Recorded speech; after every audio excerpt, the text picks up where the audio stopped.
دنیا میں سب سے میٹھی آواز حضرت داؤد علیہ السلام کی تھی۔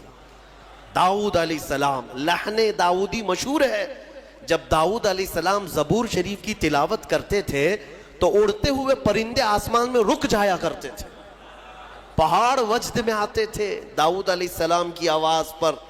تو رب تبارک و تعالیٰ فرمائے گا، اے بندو کیا تم اس بات پر راضی ہو کہ میرے نبی داؤد سے میں تمہیں نغمات توحید سناؤں؟ داؤد علیہ السلام سے کہا جائے گا کہ اے داؤد آپ میرے ان بندوں کو میری حمد سنائیں۔ داؤد علیہ السلام اپنی میٹھی آواز میں جب نغمات توحید گنگنا رہے ہوں گے، 100 سال گزر جائیں گے، پتہ نہیں چلے گا، پتہ نہیں چلے گا۔ پھر مولا تعالیٰ فرمائے گا سیراب ہو گئے، تم سیراب ہو گئے۔ جنتی کہیں گے مولا تیری حمد اور بیان ہو تو اچھا ہے، اب ہاں اور ہم سننا چاہتے ہیں۔ رب تعالیٰ فرمائے گا فرشتوں حجابات ہٹاؤ، میں خود سناؤں میرے بندے سنیں گے۔ مولا کریم کیا وہ منظر ہوگا۔ اسی لیے جنت میں جانے کی تڑپ رکھو، طلب رکھو۔ ایسے نہیں کہ یہاں پر 4 دن کی عیاشی کے لیے جنت کو قربان کر دیا۔ یہاں تم گھوم پھر کر کے خوب محنت کر کے بھی اگر کچھ حاصل کر لیے تو کتنا کر لو گے، کتنا جی لو گے؟ مرنا تو ہے، تمہیں مرنا ہے۔ 70 سال 80 سال 100 سال جیو گے، اس کے بعد کیا ہے؟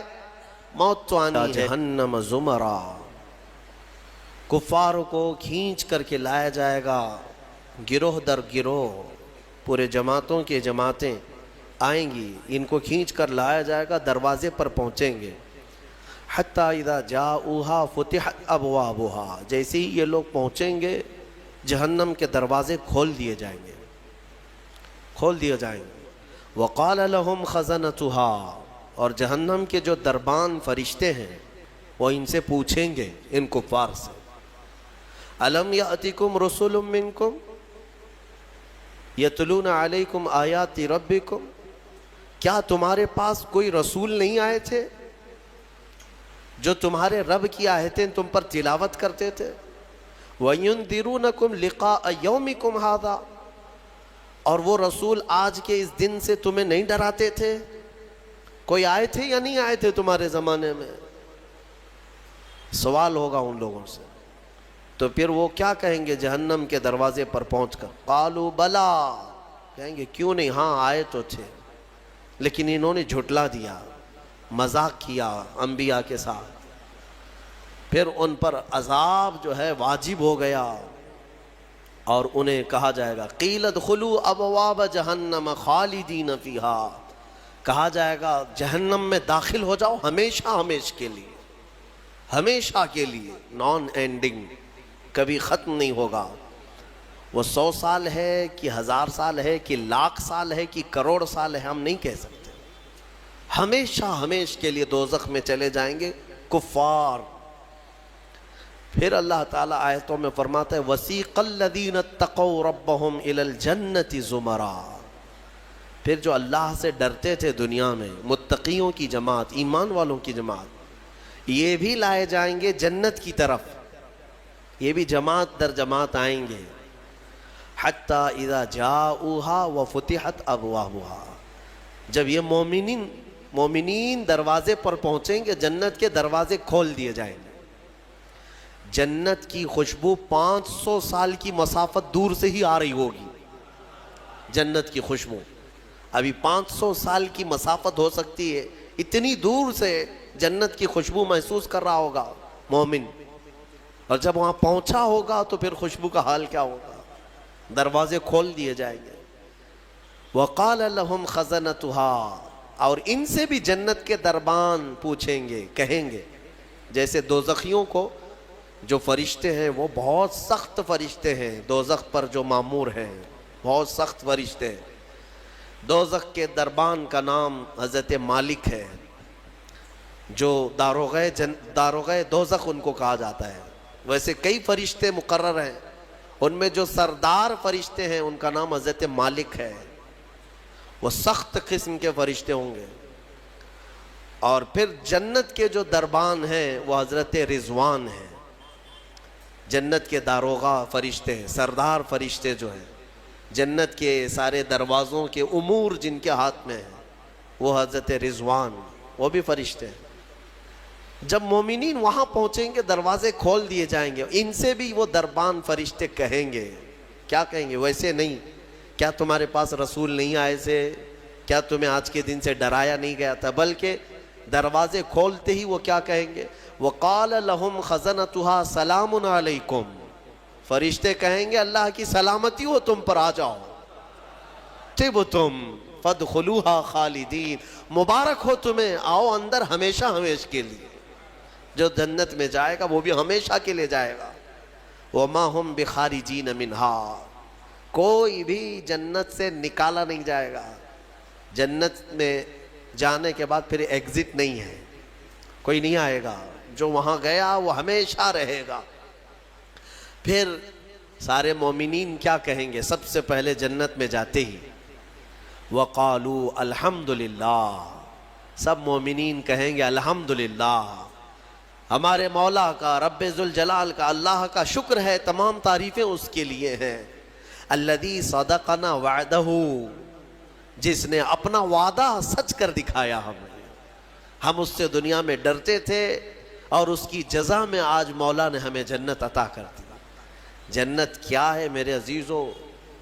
آج تک اس کو کسی آنکھ نے دیکھا نہیں، کسی کان نے اس کے مثل کوئی چیز سنی نہیں۔ ہاں، مصطفیٰ کریم صلی اللہ تعالیٰ علیہ وسلم سے جو ہم نے سنا ہے جنت کی نعمتیں کیا ہیں، وہاں پر کس انداز سے محلات تعمیر ہیں، ایک ایک محل جو جنتیوں کو دیا جائے گا، اس کی دیواریں ایک سونے کی اینٹ سے، ایک چاندی کی اینٹ سے اس طرح تعمیر کی گئی ہیں، زمین مکمل نرم زعفران سے، اور گھر محلوں کے اندر جواہرات، یاقوت، زمرد، لؤلؤ اور نہ جانے مرجان، کون کون سے قیمتی پتھروں سے محل کو سجایا گیا ہے۔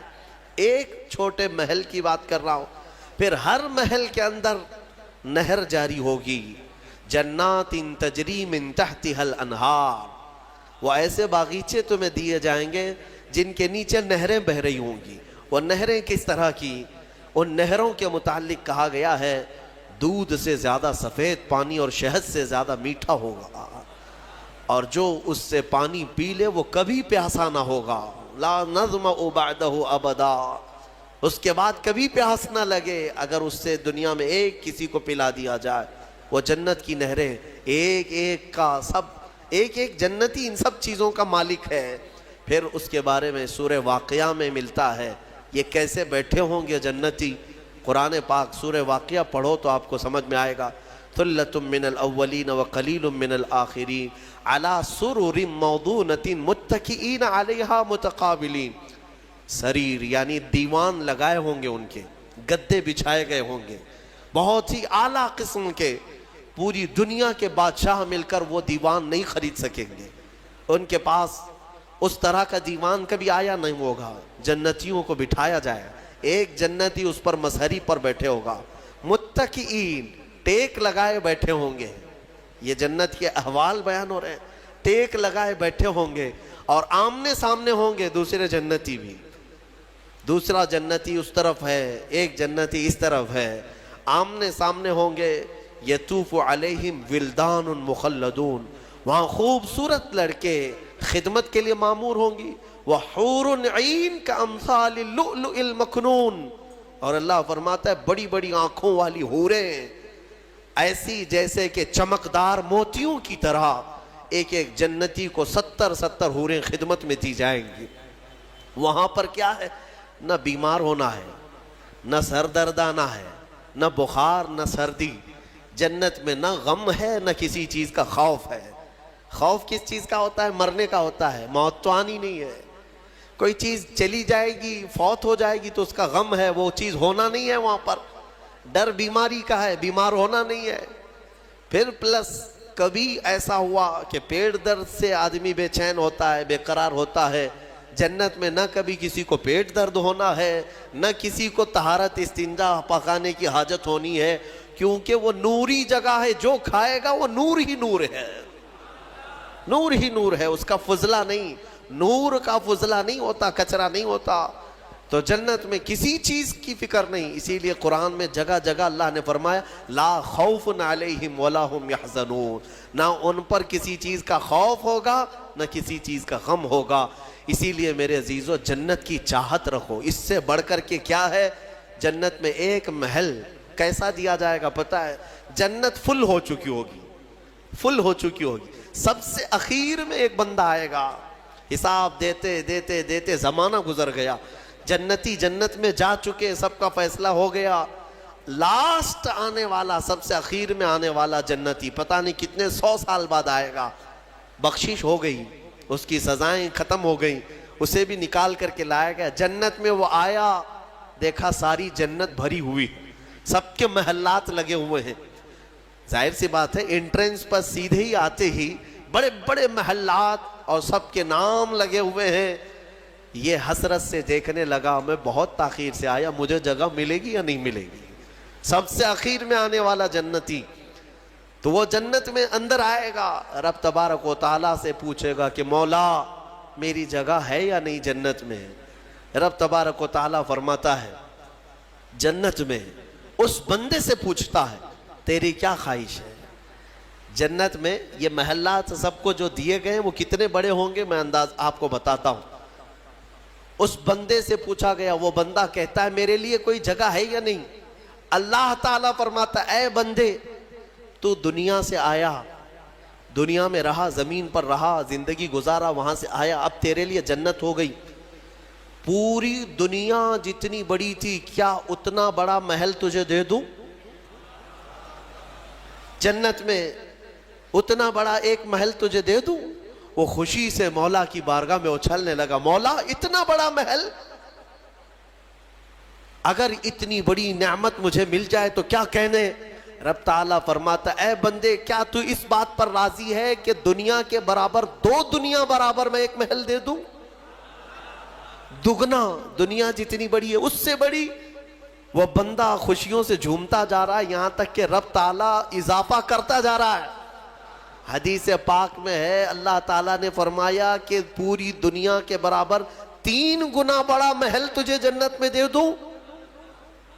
وہ اش کرنے لگا، مولا یہ میری حیثیت سے زیادہ ہے اور تیرے فضل کے لیے کوئی چیز کمی نہیں ہے. پھر مولا تبارک و تعالیٰ حکم دے گا کہ اس بندے کو جو دنیا سے آیا، سب سے اخیر میں آیا، پوری دنیا کے برابر 3 گنا بڑا کر کے اسے محل دیا جائے. یہ سب سے اخیر میں آنے والے کا ہے، جو شروع میں جا چکے ہوں گے ان کے محلات کتنے بڑے ہوں گے، اور جنت کی وسعت کو تم اندازہ بھی نہیں کر سکو گے. وہ کتنی بڑی ہے، کتنی چوڑی ہے، نہ تمہارے کیلکولیشن میں آ سکے گا نہ حساب میں آ سکے گا. جنت کو کس قدر پھیلایا گیا ہے میرے عزیزو. اب نعمتیں ایسی ہیں کہ اللہ تعالیٰ فرماتا ہے جنتی جب جنت میں جائیں گے کلما رزقوا فیہا من ثمرۃ رزقا قالوا ھذا الذی رزقنا من قبل. جس چیز کی خواہش ہوگی نا وہ ان کا کھانا وہاں سامنے رکھا ہوگا. پھل کھانے کی خواہش، وہ جو کھانے کی خواہش کریں گے جنتی وہ وہاں پر خدمتگار جنت میں لا کر ان کے سامنے رکھ دیں گے. اور فرمایا گیا کہ ہر بار ایک ہی قسم کے پھل کی طرح شکل ایک ہی ہوگی اور مزے الگ الگ ہوں گے. ایک ہی چیز لائی جا رہی ہے. تو جنتی ہو سکتا ہے آپ نے سیب کھانے کی خواہش کی، لایا گیا، بعد میں کیلا کھانے کی خواہش کی گئی، پھر ویسے ہی سیب کی طرح ہی شکل لائی گئی. پھر بعد میں آپ کو گوشت کھانے کی خواہش ہوئی، تب بھی سیب کی طرح ہی چیز لائی گئی. تو جنتی کہیں گے کہ یہ کیا ہے؟ جب جب ہمیں رزق دیا جا رہا ہے ایک ہی طرح کا دیا جا رہا ہے. تو رب تبارک و تعالیٰ قرآن میں فرماتا ہے کلما رزقوا منہا من ثمرۃ رزقا قالوا ھذا الذی رزقنا من قبل. کہیں گے وہ ایسا ہی ہم کو اس سے پہلے بھی ملا تھا.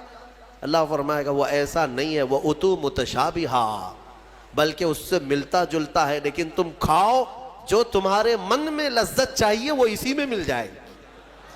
جنت کی نعمتوں کو ہم کیسے بیان کر سکیں میرے عزیزوں.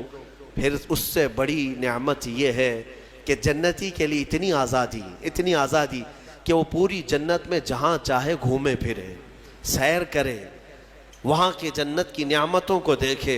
جنتی کی کبھی خواہش ہوگی وہ عرض کرے گا کہ مولا میں سیر و تفریح کے لیے تیری اولیاء کے دربار دیکھنا چاہتا ہوں، اسے لے جایا جائے گا۔ اللہ تعالیٰ کے جو محبوبین ہیں اولیاء، ان کے پاس جنتی کو لے جایا جائے گا۔ میرے عزیزو، وہ کیا سہانا منظر ہوگا جب تم غوث پاک کو بھی دیکھ رہے ہو، غریب نواز کو بھی دیکھ رہے ہو، جسے چاہتے ہو اسے دیکھنے کی غرض سے تم جنت میں تفریح کے لیے، سیر کے لیے نکلے ہوں گے، یہاں تک کہ جنتی خواہش کرے گا کہ مولا میں تیرے رسول کے صحابہ دیکھنا چاہتا ہوں، مولا میں تیرے انبیاء کے محلات دیکھنا چاہتا ہوں، لے جاؤ اسے ابراہیم علیہ السلام کے پاس، موسیٰ علیہ السلام کے پاس، عیسیٰ علیہ السلام کے پاس، جتنے انبیاء ہیں سب کے دربار میں جاتا رہے گا، جنت میں سیر کرتا رہے گا۔ وہ وقت بھی کیسا ہوگا جب تم خواہش کرو گے مولا میں محمد الرسول اللہ کے محل میں جانا چاہتا ہوں، کہا جائے گا لے جاؤ، وہ جنت الفردوس کے اعلیٰ مقام پر ہوں گے اپنے صحابہ کے ساتھ، لیکن زیارت تمہیں بھی ہوگی۔ رسول کریم صلی اللہ تعالیٰ علیہ وسلم کے دربار میں بھی جنتی پہنچیں گے، ہر ایک کو دیکھیں گے۔ پھر جانتے ہیں جنت کی سب سے بڑی نعمت کیا ہے؟ سب سے بڑی نعمت کیا ہے؟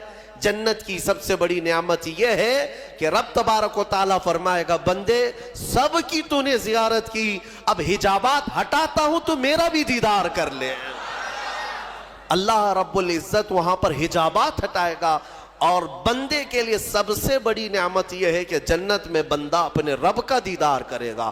وجوہ یومئذ ناظرہ الی ربہا ناظرہ، قرآن میں اللہ فرماتا ہے وہ چہرے کیسے چمک رہے ہوں گے جو اپنے رب کی طرف خوشحالی میں دیکھ رہے ہوں گے، مولا کو دیکھ رہے ہوں گے۔ اور ایک روایت یہ بھی ملتی ہے جنتیوں کو اس دن یہ کہا جائے گا کہ اے جنتیوں آج تم کچھ سننا پسند کرو گے؟ کہیں گے مولا تیری حمد، تیری ثنا، تیرے حبیب کی تعریف، دنیا میں گانے بجانے نہیں سنتے تھے، بچتے تھے، اپنے کانوں کو بچاتے تھے، جنت میں انہیں سنایا جائے گا۔ کس سے؟ کہا جائے گا حوران جنت کو کہ اپنی سریلی آواز سے انہیں نغمات توحید سناؤ، اللہ تعالیٰ کے حمد کی، توحید کی وہ سریلی آواز میں نغمات سناتی رہیں گی۔ جانتے ہیں جس کو سننے کا شوق ہوتا ہے وہ مدہوش ہوتا ہے۔ ہاں، اللہ رب العزت کی حمد حوران جنت سے سنتے سنتے 100 سال گزر جائیں گے، 100 سال گزر جائیں گے۔ پھر رب تبارک و تعالیٰ فرمائے گا اے جنتیوں سیراب ہو گئے؟ کہیں گے مولا اور بھی ہم سننا چاہتے ہیں، اور بھی ہمیں سنایا جائے۔ پھر کہا جائے گا دنیا میں سب سے میٹھی آواز حضرت داؤد علیہ السلام کی تھی۔ داؤد علیہ السلام، لحن داؤدی مشہور ہے۔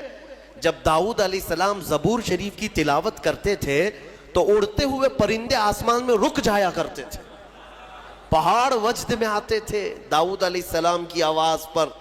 تو رب تبارک و تعالیٰ فرمائے گا اے بندو کیا تم اس بات پر راضی ہو کہ میرے نبی داؤد سے میں تمہیں نغمات توحید سناؤں؟ داؤد علیہ السلام سے کہا جائے گا کہ اے داؤد آپ میرے ان بندوں کو میری حمد سنائیں۔ داؤد علیہ السلام اپنی میٹھی آواز میں جب نغمات توحید گنگنا رہے ہوں گے 100 سال گزر جائیں گے، پتہ نہیں چلے گا، پتہ نہیں چلے گا۔ پھر مولا تعالیٰ فرمائے گا سیراب ہو گئے، تم سیراب ہو گئے؟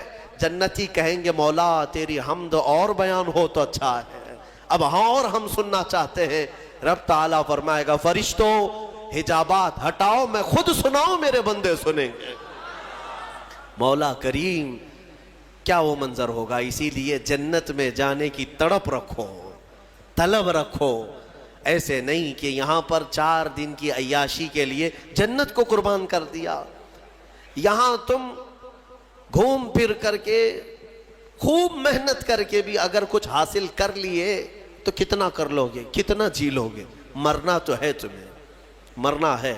70 سال 80 سال 100 سال جیو گے، اس کے بعد کیا ہے؟ موت تو آنی ہے، اور تمہارے جسم کے ساتھ ہمیشہ خطرہ بنا ہوا ہے دنیا میں، پتہ نہیں آج تو ٹھیک ٹھاک ہوں، کل پتہ نہیں کیا ہونا ہے۔ سردی موت کا سبب بنتی ہے، سر درد جو ہے بڑی بیماریوں کا سبب بن جاتا ہے۔ اچھے خاصے لوگوں کو ہم دیکھتے ہیں اچانک ختم ہو گئے۔ تو یہ دنیا تو ایسی ہی ہے، تم کروڑوں کما کر کے بھی وہ عیش نہیں لا سکو گے۔ ہم نے دیکھا ہے آپ نے قارون کی جنت سنی، قارون کے خزانے سنے ہوں گے، اور شداد کی جنت سنی ہوگی۔ شداد نے جنت بنا دیا تھا دنیا میں۔ جنت کا مطلب وہ سن کر کے اس نے بھی سونے چاندی کی اینٹوں سے محل بنا دیا، اندر باغیچے لگا دیا، نہریں جاری کر دیا، لیکن شداد اس جنت میں قدم تک نہیں رکھ سکا، اس سے پہلے موت آ گئی، مر گیا۔ مرنے کا ٹینشن تو روز ہے تمہیں آج، جنت میں نہیں۔ یہاں اسی لیے میں کہتا ہوں دنیا پر جنت کو قربان مت کرنا۔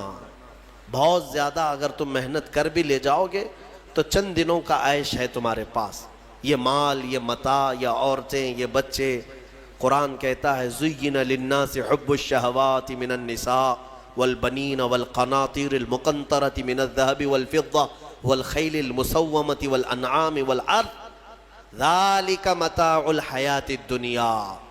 اللہ فرماتا ہے لوگوں کے پاس چمکا دی گئی ہیں زینت کے طور پر، کیا؟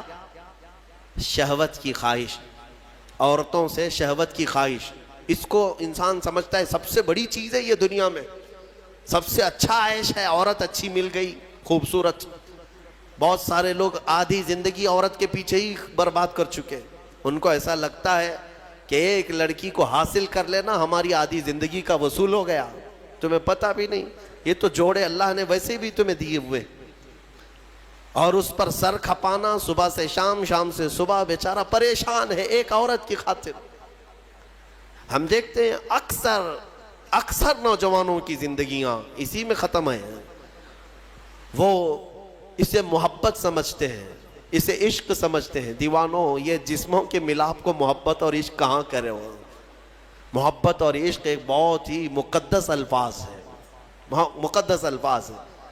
ہاں، صرف آدمی اپنے جسمانی سکون کو حاصل کرنے کے لیے، اپنی شہوت کو پوری کرنے کے لیے محبت کا نام دے رہا ہے۔ محبت کیا ہے؟ محبت تھوڑی نہ ہے۔ عورتوں کی خواہش میں آدھی زندگی ختم ہوئی۔ یہ وہی لوگ تو ہیں جو شادی سے پہلے نہ جانے کتنے راتیں جاگتے تھے، پوری رات بات کرتے تھے، پتہ نہیں کتنے وعدے، معاہدے، ایگریمنٹ ہوا کرتے تھے۔ شادی کے 8 دن کے بعد پھر زندگی چینج ہے۔ ہو سکتا ہے چند مہینے اچھے بتا لیے ہوں، اس کے بعد تو اب فون پہ بھی بات نہیں کرتا، گھر پہ بھی بات نہیں کرتا، جو گھنٹوں بات کرتا تھا۔ ہو گئی محبت، ختم ہو گئی، عشق کی داستان ختم ہو گئی۔ کہاں ہے جو تم پہلے اس کے لیے وعدے کرتے تھے، اب کہاں ہے؟ میرے عزیزو، جسموں کے ملاپ کو جو تم نام دے رہے ہو، اسی کو قرآن کہتا ہے حب الشہوات من النساء، عورتوں سے شہوت پوری کرنے کی خواہش ہے، یہ خواہش ہے۔ اور اس کے بعد اللہ تعالیٰ فرماتا ہے والبنین، اور بیٹوں کے ذریعے سے آدمی فخر کرتا ہے دنیا میں، میرے اتنے بیٹے ہیں، میں اس کے اتنے بیٹے ہیں۔ عربوں میں بھی یہی تھا، بیٹے پیدا ہوں تو اس پر فخر کرنا، دنیا اس پر فخر کرتی ہے، اسی کو مال سمجھتی ہے۔ والقناطیر المقنطرۃ من الذهب والفضہ، اور سونے چاندی کے زیورات، اس کو سمجھتے ہیں کہ دنیا ہے ہمارے پاس، بہت مال ہے۔ یہ عورتوں کی عادت ہے، وہ اسی ہوڑ میں لگی رہتی ہیں پوری زندگی۔ بڑھاپا آ گیا، بال سفید ہو گئے، بوڑھی ہو گئیں، لیکن سونے کی ہوس نہیں گئی۔ ابھی بھی کان کی بالیاں چاہیے، چوڑیاں چاہیے، نتھنیاں چاہیے، چاہے وہ قبر میں جانے سے ایک دن پہلے بھی کیوں نہ ہو۔ اور اماں جی سونا کسی کو دے دیں گی؟ نہیں ہوتا، کبھی نہیں ہوتا۔ وہ اس کے لیے جان سے زیادہ حفاظت کرنے لگ جاتی ہیں۔ یہ سونا، اس کو بھی قرآن کہہ رہا ہے یہ دنیاوی متاع ہے جس پر تم فخر کر رہے ہو۔ سونے اور چاندی کے زیورات، اندازہ بھی نہیں یہ قبر میں جاتے ہی سانپ بن جائیں گے یہ۔ ہاں، اللہ تعالیٰ فرماتا ہے والذین یکنزون الذہب والفضہ، جن لوگوں نے سونا اور چاندی کو خزانہ کیا، جمع کیا، ولا ينفقونها فی سبیل اللہ، جو اللہ کی راہ میں اس کی زکوٰۃ نہیں دیتے تھے، فبشرہم بعذاب علیم، اللہ فرماتا ہے حبیب ان کو دردناک عذاب کی بشارت دے دو۔ جو لوگ سونا چاندی اکٹھا کر کے رکھتے ہیں، کیا کیا جائے گا؟ یوم یحمى علیہا فی نار جہنم فتقوی بہا جباہہم وجنوبہم وظہورہم، اللہ فرماتا ہے قیامت کے دن جہنم کی آگ بھڑکا کر کے ان کی پیشانیاں، ان کے پیچھے کا حصہ، ان کے بازوؤں کو داغا جائے گا۔ یہ سونا چاندی کی ذخیرہ اندوزی پر. ہاں زکوٰۃ دے دیا ہے تو پھر 100 تولے بھی پہنے رہو، ہمیں کیا فرق پڑتا ہے؟ اگر اس کا حق ادا کرتے ہو تو پھر جتنا رکھنا ہے رکھو. 3 چیزیں. اور اللہ فرماتا ہے والانعام والحرث، سواریاں، ایک سے ایک سواریاں لینا، انسان اس پر فخر کرتا ہے. عربوں میں بھی تھا، پہلے بھی تھا، آج بھی. وہ گھوڑے لیتے تھے، اونٹ لیتے تھے. آج تم مرسیڈیز اور آڈی پہ فخر کرتے ہو کہ ہمارے پاس بڑی بڑی کاریں آ جائیں. سیم ہے زمانہ. اونٹ اس وقت مہنگی سواری تھی، آج تمہارے لیے مرسیڈیز ہے. ان مہنگی سواریوں پر فخر کرتے ہیں آج. اور پھر اس کے بعد والحرث، اور کھیتی باڑی، جائیداد، زمینیں. تمہارے پاس کتنی ہے؟ تمہارے پاس کتنی ہے؟ آج کے زمانے میں اس پر بھی فخر ہے نا. ہمارے پاس کئی لوگ تعارف بھی ایسے ہی کرواتے ہیں، انٹروڈکشن. حضرت یہ فلاں صاحب ہیں، ان کے 20 ایکڑ جگہ ہے. ہاں 20 ایکڑ جگہ ہے. اسی پر ان کا پورا انٹروڈکشن ہوتا ہے، تعارف ہوتا ہے. یہ بعد میں کہا جائے گا کہ یہ مرد ہیں، یہ انسان ہے، یہ مسلمان ہے. پہلے ہے کہ ان کی 20 ایکڑ جگہ ہے. یہ فخر ہے. دنیا میں انہی چیزوں پر فخر کیا جاتا ہے. اور اللہ فرماتا ہے ذالک متاع الحیات الدنیا، یہ سب دنیا کا متاع ہے. واللہ عندہ، اور اللہ کے پاس جو ہے وہ سب سے بہتر ہے. وہاں کیا ہے؟ اللہ تعالیٰ فرماتا ہے قل اُنَبِّئُكُمْ بِخَيْرٍ مِّن ذَلِكُمْ، اے محبوب آپ فرماتے ہیں کیا میں تمہیں بتاؤں ان سب سے بہتر کیا ہے تمہارے لیے؟ ان سب سے، یہ جو چیزیں جو تم فخر کر رہے ہو، ان سے بہتر کیا چیز ہے؟ اللہ فرماتا ہے کہ مرنے کے بعد قیامت کے دن تمہارے لیے جنات تجری من تحتها الانہار خالدین فیہا وازواج مطہرۃ ورضوان من اللہ. 3 چیزیں اللہ نے فرمایا. تم اگر صبر کر لے جاؤ یہاں پر، وہ باغیچے دیے جائیں گے جن کے نیچے نہریں بہہ رہی ہیں، وہاں کی ہوائیں مست، اور کیف و انبساط کی وہ خوشبوئیں تمہیں مست کر دیں گی. پھر کیا ہے؟ وَأَزْوَاجٌ مُطَهَّرَةٌ، پاکیزہ بیویاں دے جائیں گی. پاکیزہ بیویاں جنت میں. ان کے بعد پھر تمہیں خواہش بھی نہیں ہوگی دوسروں سے. وَرِضْوَانٌ مِّنَ اللَّهِ، اور سب سے بڑی چیز یہ ہے کہ اللہ کی رضا دی جائے. مولا اگر راضی تو پھر کیا چیز چاہے تمہیں؟ ساری چیزیں تمہاری ہے. اسی لیے میرے عزیزوں، خلاصہ میں اس تفسیر کا اس بات پر کرتا ہوں کہ اس چھوٹی سی دنیا پر جنت کو قربان مت کرنا. اتنی بڑی نعمت جو تمہارے لیے اللہ نے وعدہ کیا وہ بہت قریب ہے، بہت قریب ہے. بلکہ تمہاری آنکھیں بند ہونے سے پہلے بھی اللہ تعالیٰ اگر تم سے راضی ہوا تو جنت میں تمہارا ٹھکانہ بھی دکھا دے گا. 2 بھائی تھے. شارح مسلم نے ان کا نام لکھا ہے. ایک کا نام ربعی تھا، ربعی بن حراش، اور دوسرے ربیع. دونوں طائف کے بزرگ محدث ہیں. دونوں بھائیوں میں ایک بار تکرار ہونے لگی، کسی بات پر بحث ہو رہی تھی، اور دونوں نے قسم کھا لیا آج کے بعد ہم ہنسیں گے ہی نہیں. نہ ہنسنے کی قسم کھائے. اور کب تک نہیں ہنسیں گے؟ دونوں نے کہا، دونوں کی بحث یہ ہو رہی تھی کہ تمہارے اعمال کیا جنت میں جانے تک لائق ہیں؟ تم کس طرح کے اعمال کر رہے ہو؟ دوسرے نے کہا تمہارے ہیں اس لائق ہیں. تو دونوں نے کہا ہمیں تو پتہ نہیں، لیکن آج کے بعد سے. چھوٹے بھائی نے کہا میں اس وقت تک ہنسوں گا نہیں جب تک جنت دیکھوں گا نہیں. جب تک جنت نہیں دیکھوں گا تب تک ہنسوں گا نہیں. بڑے نے کہا ٹھیک ہے، یہی قسم میری بھی، میں بھی اس وقت تک نہیں ہنسوں گا جب تک جنت نہیں دیکھوں گا. زندگی ان کی ایسی گزری کہ انہوں نے مسکرایا بھی نہیں اس قسم کے بعد.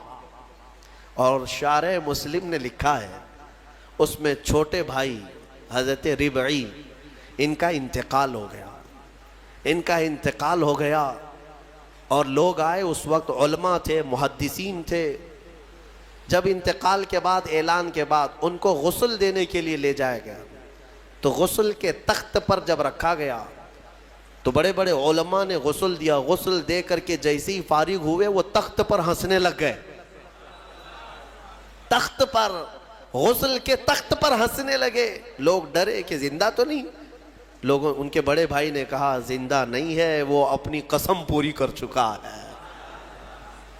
دوسرے بڑے بھائی حضرت ربیع جو تھے ان کا بھی انتقال ہوا. علماء کہتے ہیں، محدثین کہتے ہیں ان کے انتقال کے بعد ان کو غسل بھی دیا، کفن بھی دیا، پھر جب قبر میں رکھا گیا تب وہ ہنسنے لگے. بزرگوں نے فرمایا ان دونوں نے قسم کھائی تھی اس وقت تک ہنسیں گے نہیں جب تک جنت دیکھیں گے نہیں. چھوٹے نے غسل کے تخت پر جنت دیکھ لیا، بڑے نے قبر کی گود میں جنت دیکھ لیا. مولا کریم وہ عفو و غفور ہے، رحیم ہے. تمہیں دنیا وہ گھر میں موجود ہیں، مدائن صالح اس کو کہا جاتا ہے. سعودی عرب میں یہ شہر موجود ہے الاولا نام سے. اب ان لوگوں نے اس کو پکنک پوائنٹ بنا دیا ہے. پہلے وہاں کوئی جاتا نہیں تھا، لیکن اب ہر چیز میں پیسہ چاہیے تو اس کو بھی ٹورسٹ پلیس کے طور پر کھول دیا گیا ہے. تو یہ حضرت صالح علیہ السلام کی قوم ہے. حضرت صالح علیہ السلام کو اس قوم کی ہدایت کے لیے بھیجا گیا تھا. تو حضرت صالح علیہ السلام آئے. اس قوم کو قوم سمود بھی کہا گیا ہے. اکڑ بھی بہت تھی، گھمنڈ بھی بہت تھا. جتنے لمبے تھے اتنے گھمنڈ بھی تھے، متکبر تھے، اور وہ اپنے سامنے کسی کو بھی کچھ نہیں سمجھتے. وہ سمجھتے کہ سب سے زیادہ طاقتور ہم ہیں، اور بڑے فنکار لوگ تھے. تو جب حضرت صالح علیہ السلام ان کے پاس آئے اور ایمان کی انہیں دعوت دی، ایک تو وہ طاقتور تھے، پہاڑوں کو تراش کر گھر تو بنا لیتے لیکن ایمان سے محروم تھے. حضرت صالح علیہ السلام نے ایک خدا کی طرف دعوت دی، اللہ کی عبادت کرو اور دوسرے بتوں کی پوجا، یہ فلاں فلاں چیزیں چھوڑ دو. انہوں نے کہا آپ جھوٹ بولتے ہیں، یہ سب چیزیں ہوتی نہیں ہیں. وَلَقَدْ كَذَّبَ أَصْحَابُ الْحِجْرِ الْمُرْسَلِينَ. کذب کا مطلب ہوتا ہے جھٹلا دیا. حضرت صالح علیہ السلام کو سیدھے سے انہوں نے نکار دیا، کہا کہ آپ نبی نہیں ہیں، آپ کوئی نبی ہیں، کوئی رسول ہیں. تو بہرحال حضرت صالح علیہ السلام کنٹینیو دعوت دیتے رہے. تو اس قوم نے کیا کہا جانتے ہیں؟ ہم تو اپنے ہاتھوں سے پہاڑ کو تراشتے ہیں تو گھر بن جاتا ہے. آپ اگر سچ میں اللہ کے نبی ہیں تو اس پہاڑ سے کوئی زندہ جانور نکال کر کے دکھا دیجیے. آپ پہاڑ کے یعنی پتھروں سے. تو حضرت صالح علیہ السلام کو چیلنج کیا تھا لوگوں نے. نبی صالح علیہ السلام ایک پتھر کے پاس آئے اور اس پتھر کو آپ نے ہاتھ مارا تو اس پتھر سے ایک اونٹنی پیدا ہوئی، اور وہ بھی حاملہ اونٹنی، چلتی تھی، پھرتی تھی، ساری چیزیں. آپ کو میں یہ بات بتا دوں کہ جانور سے جانور کا پیدا ہونا یہ نیچرل ہے، اور کسی پتھر سے ایک جاندار پیدا ہو جانا، اس کو کیا کہیں گے؟ یہ معجزہ ہے. اب یہاں پر میں رک کر کے آپ کو یہ بتا دوں، کچھ لوگ یہ کہتے ہیں یہ سب کہانیاں ہیں اسلام میں. جیسے ایتھسٹ، ان کے بہت اعتراضات ہیں کہ معجزہ ایسا کیسے ہو سکتا ہے، چاند کیسے پھٹ گیا.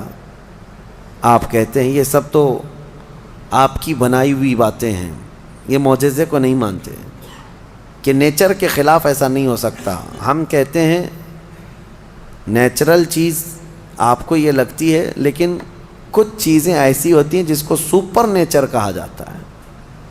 قانون سے بھی بڑھ کر کے کوئی چیز ہوتی ہے، قانون سے بڑھ کر کے، یعنی کوئی چیزیں ہیں دنیا میں، کچھ قانون ہے.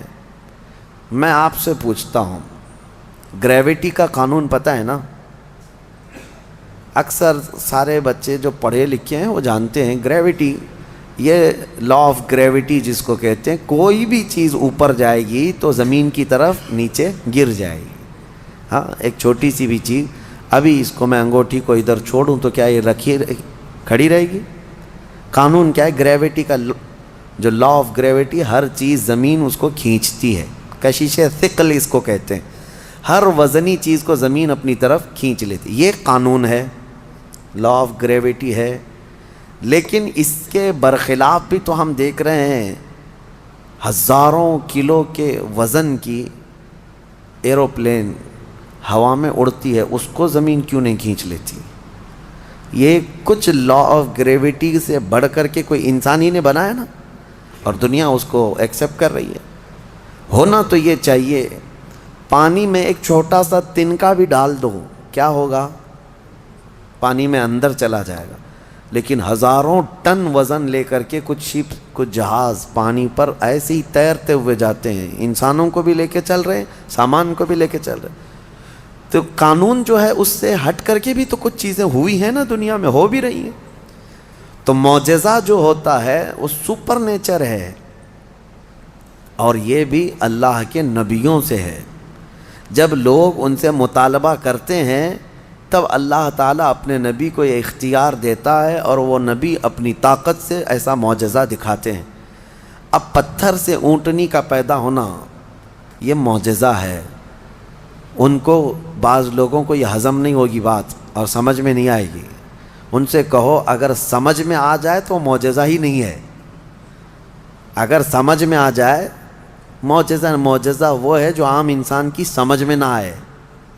عام انسان کی سمجھ میں نہ آئے وہ کیا ہے؟ معجزہ ہے۔ حضرت صالح علیہ السلام نے کر کے دکھایا۔ اب وہ اونٹنی چرتی بھی تھی، آتی بھی تھی، یہ صاف نشانی دیکھ رہے تھے وہ لوگ کفار و مشرکین۔ لیکن ہوتا ہے نا کچھ لوگ جو انت بھکت ہوتے ہیں، گوبر بھکت ہوتے ہیں، ان کو ہزار صاف نشانیاں دکھیں، نہیں نہ ایمان لانا نہیں ہے۔ انکار کر دیا انہوں نے، کہا کہ یہ نہیں ہو سکتا۔ تو حضرت صالح علیہ السلام کی اونٹنی چرتی تو رہی، اور اس کے بعد ہوا یہ کہ وہ جو گاؤں کا تالاب تھا، جب وہ اونٹنی اس میں پانی پینے جاتی تو پورا پانی پی جاتی۔ تو اب ان کو ڈر لگنے لگا کہ ہمارے مویشی، ہمارے جانور کہاں پانی پئیں گے، تو وہ دشمنی کر بیٹھے اللہ کی اونٹنی سے۔ اس کو ناقۃ اللہ کہا ہے قرآن میں، ناقۃ اللہ، اللہ کی اونٹنی ہے۔ تو اب پھر اس کی دشمنی کرنے لگے۔ حضرت صالح علیہ السلام نے ڈرایا یہ اللہ کی نشانی ہے، اس کے ساتھ چھیڑ چھاڑ کرو گے تو اللہ کا عذاب آئے گا، اس اونٹنی کو کچھ نہ کرنا۔ ہاں پانی کی ضرورت ہے، میں باری لگا دیتا ہوں، ایک دن یہ اونٹنی پانی پیے گی، ایک دن تمہارے جانور پانی پئیں گے۔ اس طرح باری لگی، سب کو پانی ملتا تھا، لیکن اس کے باوجود یہ قوم سمود جو غرور اور گھمنڈ میں مبتلا تھے، انہوں نے ایک دن حضرت صالح علیہ السلام کی اس اونٹنی کو پکڑا اور تیر مار کر کے اس کو قتل کر دیا، اس کو مار دیا۔ جب اونٹنی جیسی ہی ختم ہو گئی، اللہ کا عذاب آنا تھا۔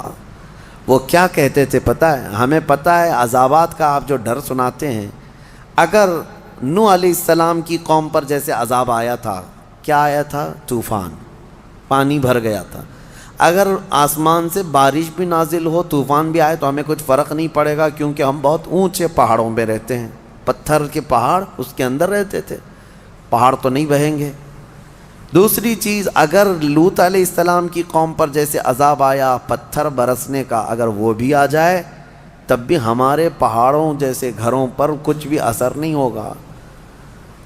کون سا عذاب؟ اگر بہت تیز ہوائیں بھی آئیں تو پہاڑوں کو اٹھا کے تو نہیں لے جا سکتی۔ یہ پورا ایک ایک پہاڑ 2000 3000 فٹ اونچے پہاڑ ہیں، یہ آج بھی جا کے دیکھ سکتے ہیں آپ۔ اتنے اونچے اونچے پہاڑوں کو تراش دیتے تھے اور گھر بنا کر اس میں رہتے، کہ ہوائیں بھی اس کو نہیں اڑا سکتی۔ تو طوفان کا عذاب، پتھر کی بارش کا عذاب، یا پھر ہواؤں کا عذاب کیا آئے گا؟ وہ چیلنج کرتے تھے حضرت صالح علیہ السلام کو۔ حضرت صالح علیہ السلام نے اللہ کی بارگاہ میں عرض کی کہ مولا، میں نے جو دعوت دینی تھی ان کو دے دی، اور یہ سرکشی پر اتر آئے ہیں۔ تو اللہ تعالیٰ نے عذاب جو بھیجا وہ کیسا عذاب تھا؟ فَأَخَذَتْهُمُ الصَّيْحَةُ، یہاں اللہ تعالیٰ فرماتا ہے صیحہ ایک لفظ ہے قرآن میں، چیخ کا عذاب، چیخ کا عذاب۔ میں آپ کو ابھی یہ بتاتا ہوں قرآن سے کیا کیا چیزیں ثابت ہیں۔ معجزے کو آج سائنس کے اعتبار سے میں منواتا ہوں آپ کو، جیسے ابھی میں نے کہا کچھ قانون ایسے ہیں جو سپر نیچر ہے، قانون سے جو عام ہیں اس سے بڑھ کر کے۔ اب چیخ کا جو عذاب ہے، چیخ کس کی چیخ تھی؟ حضرت جبرائیل علیہ السلام آئے زمین پر، انہوں نے ایک چیخ ماری، آواز نکالی۔ اب فرشتے کی آواز میں کیا طاقت تھی واللہ عالم۔ وہ آواز جب پھیلتی گئی تو اتنی تیز آواز تھی کہ یہ اپنے گھروں میں، پہاڑوں جیسے پتھروں کے گھروں میں جہاں تھے، اس آواز کی وجہ سے ان کا بھیجا نکل کر کے کانوں سے باہر آ گیا، اور وہ جہاں تھے وہیں پڑے کے رہ گئے۔ آواز کو برداشت نہیں کر سکتا آدمی۔ اب میں آپ کو بتاؤں، دنیا چیخ کے عذاب کو دیکھ چکی ہے، تبھی جا کر کے یہ بم والی جو آج کیفیت ہے کئی جگہوں پر، جو بارود بم وغیرہ جو بنائے گئے، اس میں ہوتا کیا ہے؟ صرف آگ نہیں لگتی ہے بلکہ اس میں آواز ہے، اور جتنی تیز آواز ہوتی ہے اتنی تیز ہلاکت ہوتی ہے۔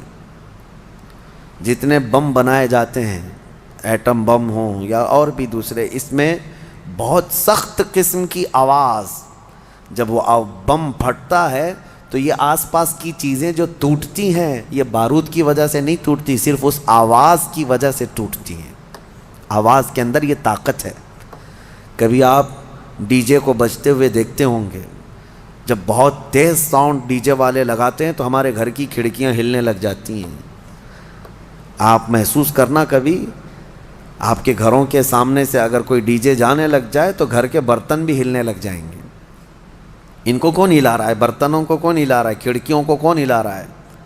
آواز میں اتنی طاقت ہے۔ یہ تو ڈی جے بہت شارٹ قسم کی آواز ہے جس کو آج آپ سن سکتے ہیں، لیکن جو بم کی آواز ہے اس کو آپ کے کان نہیں سن سکتے، اور یہ دنیا کی بنائی ہوئی آوازیں ہیں۔ اس سے کئی ہزار گنا زیادہ ایک فرشتے کی آواز میں طاقت ہے۔ جب وہ آواز آئی ہوگی تو پھر انسانوں کا کیا حشر ہوا ہوگا۔ تو صرف چیخ کی وجہ سے وہ پوری قوم ہلاک ہو گئی، سب اپنے گھروں میں پڑے رہ گئے، وہ عذاب الہی کے شکار ہو گئے۔ یہ ان کا ذکر اس سورے میں آیا ہے، ان کو اصحاب الحجر کہا گیا ہے۔ یہ پتھر والی قوم ہے۔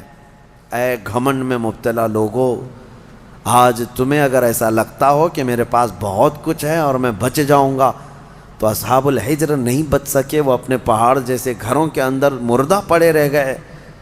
صبح جا کر کے دیکھا گیا تو سب کی لاشیں بدبو میں سڑ رہی تھیں، صرف اس چیخ کے عذاب میں سب مبتلا ہو گئے، پوری قوم ہلاک ہوئی۔ اب آپ اندازہ کریں، قیامت بھی جو قائم ہونی ہے نا، وہ بھی آواز پہ ہی قائم ہونی ہے۔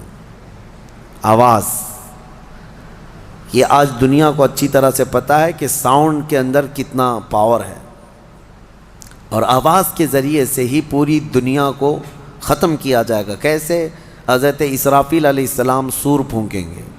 سور ایک باجے جیسی شکل کی ایک چیز ہے۔ یہ اسرافیل علیہ السلام ایک فرشتے ہیں اللہ کے، وہ ہاتھ میں لے کر کھڑے ہیں انتظار میں کہ جب مولا کا حکم ہوگا اس کو بجائیں گے۔ جیسے ہی اس کو پھونکنے لگیں گے دنیا میں آواز پھیلے گی، پہلے ہلکی ہلکی ہلکی ہوتے ہوئے وہ آواز اتنی بڑھ جائے گی کہ لوگ پہلے اس آواز کو سنتے ہوئے بے ہوش ہو جائیں گے، پھر اسی آواز پر پوری دنیا کی موت ہو جائے گی، ایک بھی باقی نہیں رہے گا، ایک بھی باقی نہیں رہے گا۔ اس سور کی آواز پر سارے کے سارے پورے روئے زمین پر جتنے انسان ہیں وہ سب کے سب مر جائیں گے۔ یہ قیامت قائم ہونے کا منظر ہے۔ پھر اللہ تبارک و تعالیٰ زمین میں زلزلے پیدا فرمائے گا، اور پھر یہ پہاڑ سب پورے اڑنے لگ جائیں گے، زمین ختم کر دی جائے گی، ساری چیزیں ختم کر دی جائیں گی۔ پھر اللہ تبارک و تعالیٰ جو میدان قیامت قائم فرمائے گا، پھر اس میں سارے انسانوں کو جمع کرے گا۔ تو سور پھونکا جائے گا، اور سور کی آواز بہت تیز ہوگی، لیکن الحمدللہ آپ نہ گھبرائیں، ہمارے اوپر نہیں آنی ہے قیامت، کیونکہ فرمایا گیا قیامت جو ہے کسی بھی مومن پر نہیں آئے گی۔ اس وقت کوئی مومن باقی نہیں رہے گا، مسلمان نہیں رہے گا۔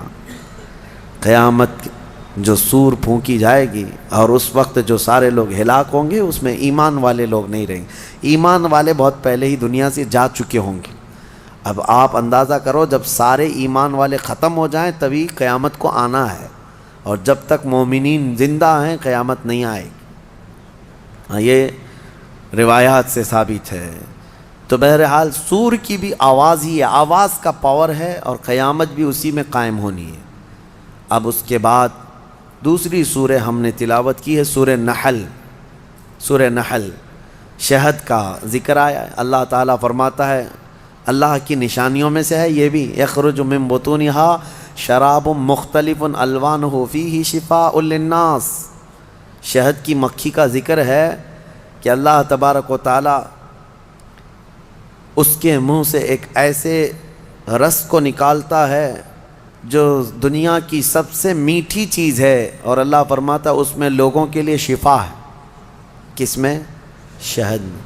شہد میں شفا ہے، اس کی گارنٹی قرآن سے ہے۔ اللہ نے فرمایا الگ الگ رنگ کے پھولوں سے یہ مکھی چوس کر کے آتی ہے رس، اور اپنے چھتے میں لا کر چھوڑ دیتی، اور اس کے بعد اس میں مٹھاس آتی ہے، اور غضب کی مٹھاس، اس کی مٹھاس کا مقابلہ کوئی نہیں کر سکتا۔ جو اوریجنل مٹھائی ہے وہ شہد ہے دنیا میں، باقی سب چیزوں کو چھوڑ دیں، سب بنی ہوئی ہیں، لیکن اوریجنل جو مٹھاس ہے وہ صرف شہد کی ہے۔ اس کا ذکر کیوں ہے؟ دو جانوروں کا اللہ نے ذکر فرمایا، ایک گائے کا، یعنی دودھ دینے والی جو بھی ہے، اللہ فرماتا ہے کہ ہم دودھ کہاں سے نکالتے ہیں، دودھ کہاں سے آتا ہے؟ قرآن فرماتا ہے من بین فرث و دم، گوبر اور خون کے بیچ سے۔ گائے چارہ کھاتی ہے، اس کے بعد اس کو جگالی کر کے وہ ہضم کرتی ہے، اور اس کا وہ فضلہ بن جاتا ہے، اور اسی سے تھوڑا خون بھی بنتا ہے۔ خون اور اس کے گوبر کے بیچوں بیچ سے دودھ کو اللہ نکالتا ہے۔ اللہ فرماتا ہے من بین فرث و دم لبنا خالصا، خالص دودھ نکلتا ہے، نہ اس میں گوبر کا اثر آتا ہے نہ خون کا اثر آتا ہے، اور نہ ہی کسی گائے کو چیر کر کے دیکھ لو کہ کوئی فلٹر اندر رکھا ہوا ہے۔ کون سی مشین لگی ہوئی ہے؟ کون سی مشین لگی ہوئی ہے کہ اس دودھ کو صاف کر کے، یعنی اس میں خون کے ذرات ہیں تو الگ کر دے، گوبر کے ذرات ہیں تو الگ کر دے؟ میاں رنگ بھی نہیں آتا اور نہ ہی مزہ آتا ہے۔ دودھ کے اندر کبھی خون کا مزہ آیا؟ دودھ کے اندر کبھی گوبر کا مزہ آیا؟ نہ مزے کو اللہ ملنے دیتا ہے، نہ اس کے اثر کو، نہ اس کے رنگ کو ملنے دیتا ہے۔ اور قرآن میں اللہ فرماتا ہے کہ ان دونوں کے بیچ سے خالص دودھ کو نکالتا ہے اللہ تعالیٰ، اور یہ پینے والوں کے لیے پیٹ بھرنے والی غذا ہے۔ ایک اس کا ذکر ہے اس جانور کا، اور دوسرا مکھی کا، کہ مکھی جو ہے یہ عبرت کی چیز ہے، شہد کی مکھی۔ اللہ کرے کہ آپ کو کبھی ڈنک نہ مارے، کبھی ڈنک نہ مارے۔ اگر یہ مارتی ہے تو زہر چڑھتا ہے، جسم پھول جائے گا، چہرے پہ اگر کاٹ لے، کئی لوگوں کا اس میں انتقال بھی ہوا، موت بھی ہوتی ہے۔ اگر کئی مکھیاں مل کر کے کاٹ دیں آدمی کو شہد کی، آدمی مر سکتا ہے، زہر ہے۔ سمجھ میں نہیں آتا، وہ زہریلی مکھی ہے، اور پھولوں کا جو رس چوستی ہے اس میں سے آپ بھی چوس کے لا کے اپنے گھر میں تھوک کے دیکھو۔ گلاب کو چوس لو، موگرے کو چوس لو، چمیلی کو چوس لو، اور اپنے گھر کے ایک کٹوری میں تھوک کے دیکھو، بدبو ہی آئے گی۔ اور پھولوں کا رس تو کڑوا ہی ہوتا ہے، لیکن وہ مکھی زہریلی خود بھی ہے اور چوستی کڑوے پھولوں کا رس ہے، اور لا کر کے چھتے میں جب ڈالتی ہے تو نہایت ہی شیریں، نہایت ہی میٹھی چیز۔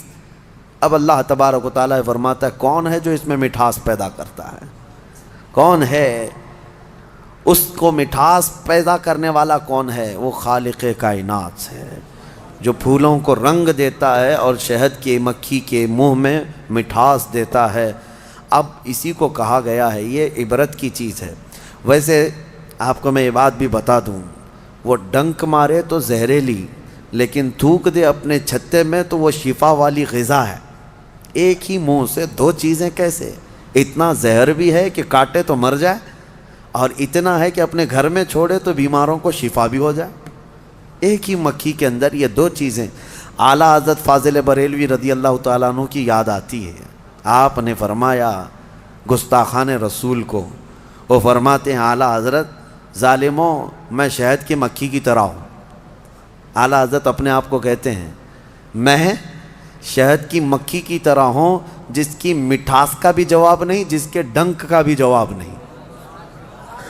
وہ اپنوں کے لیے میٹھا رس دیتا ہے اور ظالموں کے لیے وہ ڈنک بھی مارتا ہے۔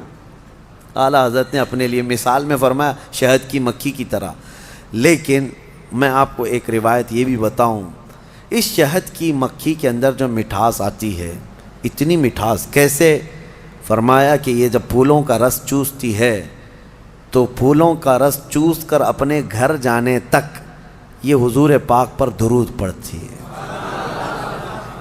اور اس درود کی برکت ہے حضور پاک صلی اللہ تعالیٰ علیہ وسلم کے کہ اس کے منہ میں مٹھاس پیدا ہوتی ہے۔ اللہ تعالیٰ ہمارے منہ میں مٹھاس پیدا فرمائے، زبان میں آپ کے اثر پیدا فرمائے۔ یہ دونوں چیزیں اللہ تعالیٰ نے عبرت کے طور پر فرمایا ہے۔ دو جانوروں کا ذکر ہے اور دونوں عبرت کے لیے ہے۔ اب ان لوگوں کو آج کے زمانے میں پتہ چل رہا ہوگا نا کہ دودھ کہاں سے نکلتا ہے، آج سرچ کر کے بتا رہے ہوں گے نا کہ دودھ کہاں سے نکلتا ہے۔ ڈائری والوں کو پوچھو یا اس کے جو ریسرچ اسکالرس ہیں ان سے پوچھیں، لیکن قرآن 1400 سال پہلے بغیر کسی سونوگرافی کے، بغیر کسی چیر پھاڑ کے جب بتا رہا ہے، تو آج بھی ان لوگوں کو عقل میں نہیں آتی بات کہ آخر یہ باتیں قرآن میں آئی کیسے۔ اس وقت نہ سائنس کا وجود، نہ کسی مشین کا وجود۔ تو محمد عربی صلی اللہ تعالیٰ علیہ وسلم کی زبان سے جو کلمات نکلے وہ ان کے اپنے نہیں ہیں، یہ خلاق کائنات کے کلمات ہیں۔ جس نے پوری کائنات کو پیدا کیا اسی نے یہ تمام چیزیں بیان کیا۔ آج ہی کے پارے میں ہم نے دو بہت اہم آیتیں تلاوت کی ہیں، وہ ہمارے لیے بہت ہی ہمت والی آیتیں ہیں۔ اللہ فرماتا انا نحن نزلنا ذکر وانا لہ لحافظون، بے شک ہم نے ہی قرآن کو اتارا ہے اور ہم ہی اس کی حفاظت کرنے والے ہیں۔ اللہ کا وعدہ ہے۔ یہ 26 لے کر کے جو بیٹھے ہوئے ہیں یہ پاکھنڈی مر جائیں گے، قرآن کا کچھ نہیں کر سکیں گے، کچھ نہیں کر سکیں گے۔ قرآن برسوں سے اسی طرح محفوظ ہے۔ اچھا ایک بات میں آپ کو بتا دوں، ایک جاہل بدتمیز قسم کا ایتھیسٹ اٹھا سوال کرتا ہے، کافی پہلے کی بات ہے، کہا کہ کہتے قرآن کو اللہ ہی حفاظت کرتا ہے، اللہ ہی حفاظت کرتا ہے۔ لے جا کر کے اس نے ہاتھ سے جلا دیا، کہا میں جلایا، قرآن تو بچا نہیں۔ یہ ایسی ہی پاگل ہے جیسے نمرود نے کیا تھا۔ حضرت ابراہیم علیہ السلام نے کیا کہا تھا نمرود سے؟ میں اس خدا کی عبادت کرتا ہوں جو موت بھی دیتا ہے، حیات بھی دیتا ہے۔ تو اس نے کیا کیا؟ جیل سے 2 قیدیوں کو نکالا اور ایک کو مار ڈالا اور ایک کو آزاد کیا، کہا میں بھی زندگی اور موت دیتا ہوں۔ یہ ایسی پاگل ایتھیسٹ ہے۔ اس نے قرآن کو جلا کر کے یا ختم کر کے کہا کہ یہ کہاں بچ سکا۔ نادانو، قرآن کا مطلب یہ اوراق نہیں ہے، یہ فنا ہے، یہ چیزیں ورق جو ہے یہ دنیا کی بنی ہوئی ہے۔ ہم اس ریولیشن کو مانتے ہیں جو قرآن نازل ہوا ہے، جو نفس مضمون ہے، وہ کبھی فنا نہیں ہوگا، وہ کبھی ختم نہیں ہوگا۔ وہ علم الہی ہے، وہ اللہ کی صفت ہے، وہ اللہ کی صفت ہے۔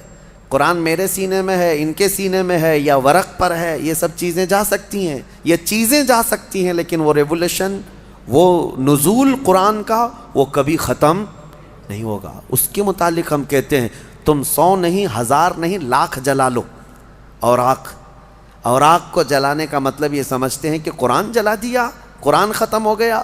نہیں، قرآن کی حفاظت اللہ خود فرما رہا ہے، اللہ فرما رہا ہے۔ یہ اپنے گھر دیکھ لیں، گھر نہیں بچا پا رہے ہیں، ان کا اپنا کوئی محفوظ نہیں رہ گیا ہے۔ اور یہ آج کی بات نہیں ہے میرے عزیزو، برسوں سے۔ ایک سوال یہ بھی آتا ہے کہ قرآن وہی آتھینٹک ہے یا نہیں۔ اس سے قبل بھی میں پہلی ہی تفسیر میں اس کو بتا دیا تھا، جب شروع کیے تھے ہم لوگ یہ سوالات، یہ ملحدین کی طرف سے آتے ہیں، بددین ایتھیسٹ جو ہیں، ناستک لوگ، وہ کہتے ہیں کہ کیسے پتہ۔ ہم نے یہی کہا کہ اگر اس کے خلاف تمہارے پاس کوئی ثبوت ہے کہ کوئی دوسرا بھی قرآن تھا تو لا کے دکھا دو۔ 1400 سال سے کہاں سوئے ہوئے تھے سارے لوگ؟ ایک ہی قرآن کیوں ہے پوری دنیا میں جو الحمدللہ سے شروع ہوتا ہے والناس پہ ختم ہوتا ہے؟ وہ کہیں کا بھی ہو، امریکہ کا ہو، انڈیا کا ہو، افریقہ کا ہو، پاکستان کا ہو، عرب کا ہو، کہیں پر بھی جاؤ قرآن آپ کو یہی ملنے والا ہے۔ حتیٰ کہ ہمارے درمیان سینکڑوں فرقے ہو گئے ہوں گے، ہر فرقے میں قرآن یہی ہے، یہی قرآن ہے۔ شیعوں کے ہاں بھی، دیوبندیوں کے ہاں بھی، اہل حدیث کے ہاں بھی، چاہے جتنے بھی مکاتب فکر دنیا میں ہیں، فرقے ہیں، سب کے پاس قرآن یہی ہے، یہی قرآن ہے۔ تو کوئی الگ قرآن کیوں نہیں ملتا؟ یہ ان کے لیے سب سے بڑا سوال ہے کہ اتنے تواتر تک، یعنی لاکھوں لوگوں کا ایک چیز پر جمع ہونا دنیا میں محال ہے، کوئی ایک تو اگینسٹ ہوگا۔ اب مسئلہ یہی ہے نا کہ قرآن کے خلاف یہ اس لیے زہر اگلتے رہتے ہیں کہ کبڑا یہ چاہتا ہے کہ پوری دنیا کبڑی ہو جائے، وہ یہ نہیں چاہتا کہ میری پیٹھ صحیح ہو جائے، وہ یہ چاہتا ہے کہ دنیا میں سب ویسے ہی دکھتے رہیں جیسے میں کبڑا ہوں۔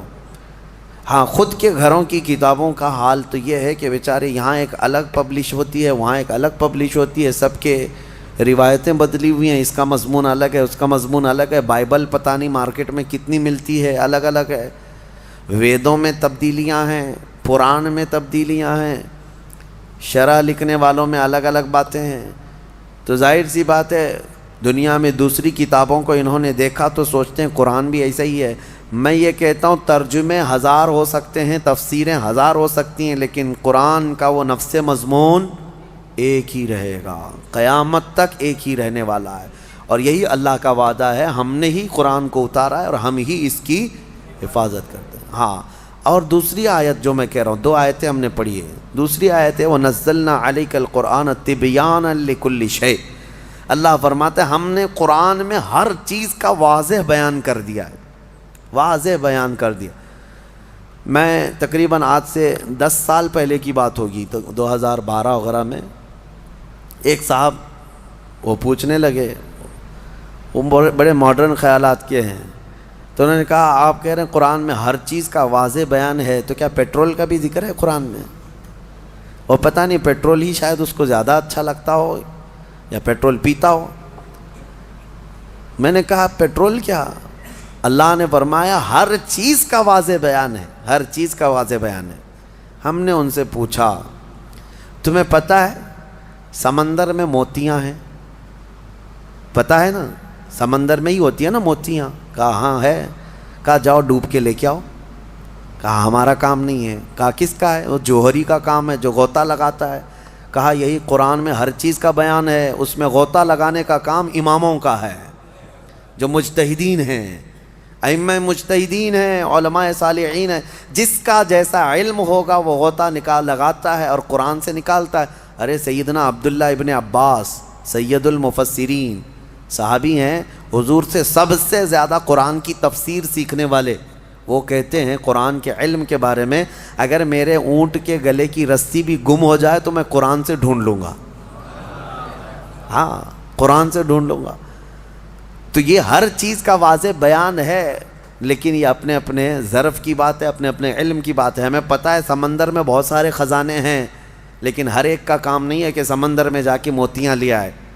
ہاں کچھ لوگ کوشش کر بھی لیں گے تو سیپیاں لا سکتے ہیں، سیپ لے لیں گے، موتیاں لانا اور وہ سب جانکار لوگوں کا، ماہرین کا کام ہوتا ہے۔ اسی طرح میرے عزیزو قرآن عظیم میں ہر چیز کا واضح بیان ہے۔ اس کا مطلب اب یہ بھی نہیں ایک فرقہ نکلا ہے اہل قرآن، ابھی ایک فرقہ ہے، انٹرنیٹ پر کتنے فرقے آئیں گے پتہ نہیں، ابھی 72 تو بہت پہلے ہی ہو گئے جو جہنم میں جانے والے تھے، ابھی آ ہی رہے ہیں، ان کی شاخیں پہ شاخیں ہو رہی ہے۔ اہل قرآن اور اللہ کی پناہ یہ اکثر جو ہے نا پاکستان سے نکلتے ہیں۔ ایک اسی طرح کا فرقہ جس میں وہ یہ کہتے ہیں کسی بھی حدیث کی ضرورت نہیں، کسی بھی چیز کی ضرورت نہیں، ہمارے لیے قرآن کافی ہے۔ قرآن میں اللہ نے فرمایا نا ہر چیز کا واضح بیان کیا، تو اس آیت کی وجہ سے اب کسی دوسری چیز کی ضرورت نہیں، بس قرآن ہی کافی ہے، قرآن ہی کافی۔ وہ دنیا کو ایسا گمراہ کرتا ہے آدمی، ہاں بات کرنے نہیں دیتا علماء کو، لیکن وہ لوگوں پر اپنے لچھے دار باتوں سے حاوی ہونے کی کوشش کرتا ہے۔ ہر چیز کا بیان قرآن میں، ہر چیز کا بیان قرآن میں۔ کافی سال پہلے ہمارے استاد گرامی حضور محدث کبیر رحمۃ اللہ ادام اللہ اقبالہ، آپ نے فرمایا تھا کہ آپ کا ایک اہل قرآن سے کسی سے مباحثہ ہو رہا تھا، ہر چیز کا بیان قرآن میں، ہمارے لیے قرآن کافی ہے۔ تو حضرت نے اس سے کہا کہ تو ٹھیک ہے، کتا کھانا کہاں ہے، کیا ہے بتائیے، حلال ہے کیا حرام ہے؟ قرآن میں اس کا ذکر ہونا چاہیے، صاف صاف ذکر ہو کتا کھانا کیا ہے۔ اگر حلال ہے تو پہلے تم کباب بنا کے کھاؤ، اور حرام ہے تو پھر قرآن سے دکھاؤ۔ نہیں تھا۔ کیا قرآن میں ہر جانور کا پرٹیکولر نام ہے؟ نہیں ہے، فارمولے بتائے گئے ہیں. اور قرآن کو سمجھنے کے لیے رسول پاک کی حدیث ضروری ہے، کیونکہ وہی نور ہے جو اس پر روشنی ڈالتا ہے. نبی پاک صلی اللہ علیہ وسلم کی حدیثوں کے بغیر قرآن کو سمجھنے کی کوشش کرو گے پھر اٹکل پچھو مارتے رہ جاؤ گے. اس کا مطلب یہ ہو سکتا ہے، اس کا مطلب یہ ہو سکتا ہے. نبی پاک صلی اللہ تعالیٰ علیہ وسلم کی احادیث سے جس نے قرآن کو سمجھا وہ ہدایت پر ہے، وہ ہدایت پر ہے. ورنہ یہی انٹرنیٹ کے کیڑے جو ابھی نکلے ہوئے ہیں اپنا فرقہ بنائے، اور انہوں نے کیا کیا انکار کر دیا. معجزہ نہیں ہوتا، یہ تورات زبور انجیل کوئی کتاب ہی نہیں تھی. ہاں، اور سب سے افضل قوم جو تھی وہ بنی اسرائیل تھی، امت محمدیہ نہیں ہے. آیتوں کے ذریعے سے بہت کچھ توڑ مروڑ کر کے مانے. کہاں سے سمجھ رہا ہے؟ اس سے سوال کرو تو کہا ہم اپنی عقل سے سمجھتے ہیں، عقل سے سمجھتے ہیں. ان کو حدیث کی ضرورت نہیں، حدیث کا لفظ تک نہیں لیتے. وہ کہتے ہیں عقل سے، ہم اپنی عقل سے سمجھتے ہیں، اللہ نے ہم کو اتنی ہدایت دی. اگر ان سے صرف ایک سوال کر لیں، ایک سوال کر لیں، سب چیزیں تمہارے لیے قرآن ہی کافی ہے نا. پہلی بات تو یہ بتاؤ کہ یہ قرآن تم تک آیا کیسے؟ کیا تمہاری عقل پہ ڈائریکٹ نازل ہو گیا، جبرائیل امین لا کر کے دے دیے؟ کہاں سے آیا قرآن؟ اس کی آتھینٹیسٹی چاہیے. تو ان کو بولنا پڑے گا، ان کو بولنا پڑے گا کہ رسول اللہ پر نازل ہوا اور اس کو جمع کس نے کیا. دوستو امید ہے یہ مفتی سلمان اظہری صاحب کا یہ بیان آپ کو بہت زیادہ پسند آیا ہوگا. دوستو بیان پسند آیا ہو تو ہمارے چینل کو سبسکرائب کرنا اور ویڈیو کو لائک کرنا بالکل نہ بھولے. دوستو ہم آپ کے سامنے روزانہ مفتی سلمان اظہری صاحب کے نئے نئے بیان لاتے رہیں گے. دوستو آپ سے گزارش ہے ہمارے چینل کو سبسکرائب ضرور کریں. ماشاءاللہ سبحان اللہ، کتنا پیارا بیان تھا. دوستو امید ہے یہ بیان آپ کو بہت زیادہ پسند آیا ہوگا. دوستو بیان پسند آیا ہو تو ہمارے چینل کو سبسکرائب کرنا اور ویڈیو کو لائک کرنا بالکل نہ بھولیں. دوستو اگر یہ بیان آپ کو پسند آیا ہو تو اس ویڈیو کو ثواب کی نیت سے اپنے دوستوں تک ضرور شیئر کریں. دوستو اگر ابھی تک ہمارا چینل سبسکرائب نہیں کیا ہے تو آپ سے گزارش ہے ہمارے چینل کو سبسکرائب کریں. دوستو جیسے کہ آپ جانتے ہیں کہ مفتی سلمان اظہری صاحب کا جو انداز ہے بیان کرنے کا، دوستو ان کی ایک ایک بات دل کے اندر اتر جاتی ہے. دوستو ان کا ایک ایک لفظ ایمان کو تازہ کر دیتا ہے. دوستو اگر آپ کو نئے نئے ٹاپک پر بیان سننے ہیں تو ہمارے چینل کو سبسکرائب ضرور کریں. دوستو ہم آپ کے سامنے روزانہ نئے نئے ٹاپک پر بیان لے کر آتے رہیں گے. دوستو اگر ابھی تک ہمارا چینل سبسکرائب نہیں کیا ہے تو آپ سے گزارش ہے ہمارے چینل کو سبسکرائب ضرور کریں. جزاک اللہ.